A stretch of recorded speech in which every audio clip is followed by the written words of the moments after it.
Is too much amniotic fluid something to worry about? Something was wrong. At just over 10 weeks left in my 4th pregnancy, I could feel it, something was off. Now, I've always been, a bit of a bigger pregnant woman. I like to joke that us shorter gals just don't have the space in our torsos, so those babies have no choice but to stick straight out. Of course, that's just me trying to make myself feel better.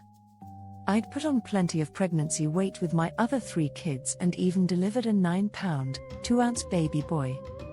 But this time, it wasn't just the usual big belly, it felt different. More than just a big belly for starters, I was huge. Like, busting out of maternity clothes at only 30 weeks kind of huge.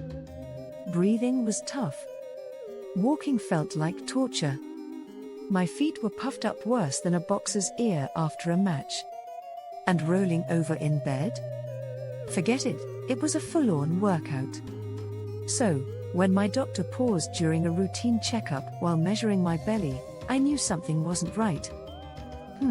She said, looping the tape measure around me for another try. You're measuring like you're 40 weeks.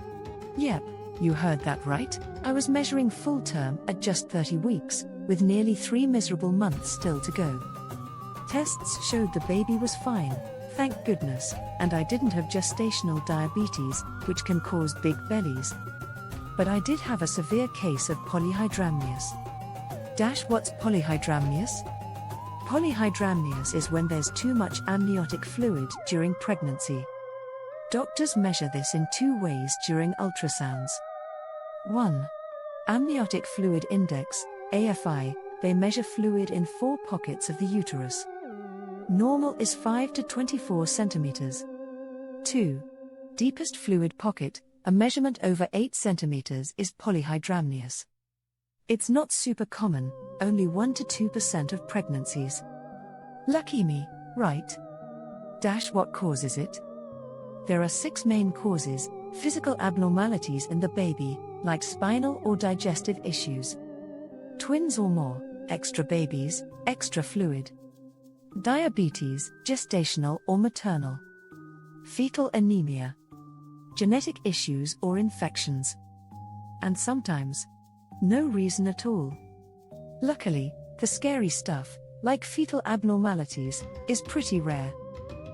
What are the risks? The risks depend on how far along you are and how severe the condition is. Severe cases can cause complications, including the baby being in the wrong position, like breech, umbilical cord slipping out before delivery, heavy bleeding after birth, premature rupture of membranes, leading to early labor, placental abruption, where the placenta separates before delivery. How is it diagnosed and treated? If your doctor suspects polyhydramnios, they'll order more tests to check the baby. Mild cases usually just need monitoring, while severe cases might require medication or draining the fluid.